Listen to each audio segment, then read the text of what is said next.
Hi, this is Joe Bruzek from the Cars.com editorial team, and I am here with the VinFast VF9. Now, what is a VinFast? VinFast is a Vietnamese automaker, and they currently sell EVs in the US. They sell the VF8, which is a 2-row EV, and this, the VF9, the 3-row EV. And I'm really interested to check this out because there aren't a lot of 3-row EVs on the market.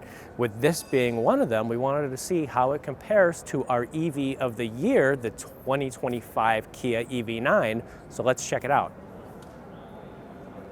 So how much does the VF9 cost? Well, it starts around $70,000, and it doesn't qualify for the $7,500 tax credit for purchasing, but it does for leasing. And current lease deals on the VF9 are $599 a month. You can check out those details. But there are other perks that come with the VF9, including an e-bike. Now, this version on the show floor is $79,000 because it's an upper trim level with some options. And our EV9, it starts around $55,000. We paid $72,000 for our land trim level. So you're not looking at that much of a difference between the VF9 at around its starting price and what we paid for our EV9. So the next thing you might want to know is how much range does this EV have? And the VF9 has 330 miles of EPA rated range, and that's pretty impressive. It doesn't necessarily come from great efficiency, however. It has a honkin' battery capacity of 125 kilowatt hours. Now, compared to our EV9, EV9 has 280 miles of range, but from a much smaller battery capacity of about 95 kilowatt hours of usable energy.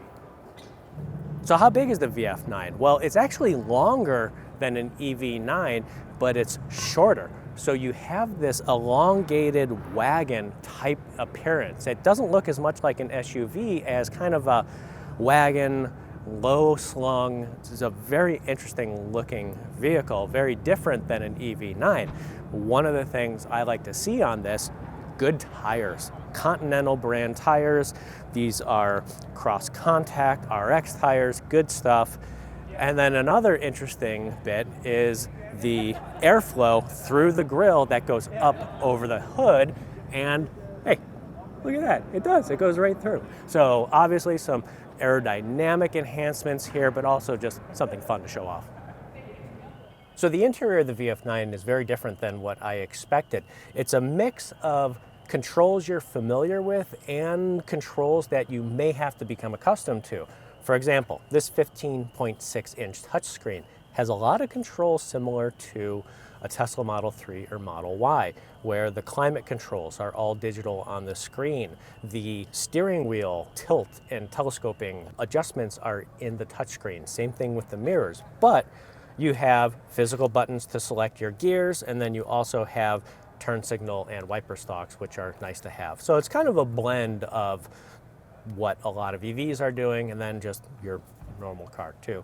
Now the interior quality is nice, and I would say it's similar to maybe a Chrysler product. You know, it's not quite luxury, but it's also not quite just entry level.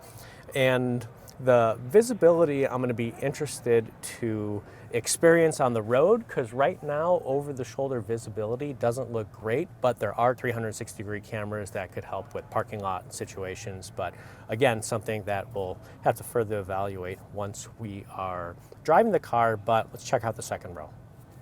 So interior roominess in the back seat is pretty good. I expected a little more room for just how long this vehicle is. I don't think space efficiency is going to be this car's greatest strengths, but these are the optional captain's chairs.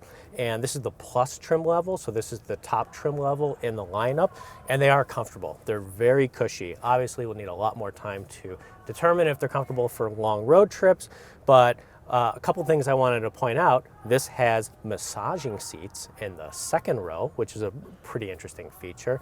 And then also you have this center console, which has cup holders and some charging ports in here and a wireless charger in the back too, which is interesting. The unfortunate part is that you can't get captain's chairs without this fixed center console. And that's a bummer if you really need to use the third row because you want that access to the third row. Here, this is more like kind of an executive type package where maybe having this as a family hauler isn't exactly going to be great for daily duty. And some of that also has to do with the third row, which let's check out next. So back in the third row, you're not getting as much room as the EV9, and you're not getting as easy access either because of this fixed console, whereas in the EV9 with captain's chairs, you have this path from the second row to the third.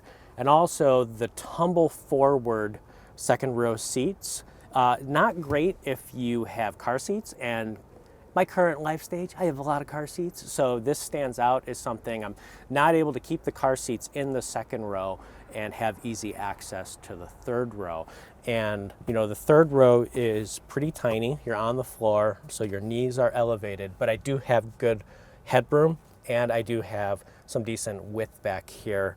One bummer about the third row is that there are no latch anchors at the bottom of the seat. So if you ever wanted to put a seat in the back or have a booster secure back here, you don't have those latch, but you do have top tethers, which is nice. You still can put a car seat back here, but you are going to be limited by what you could put back here.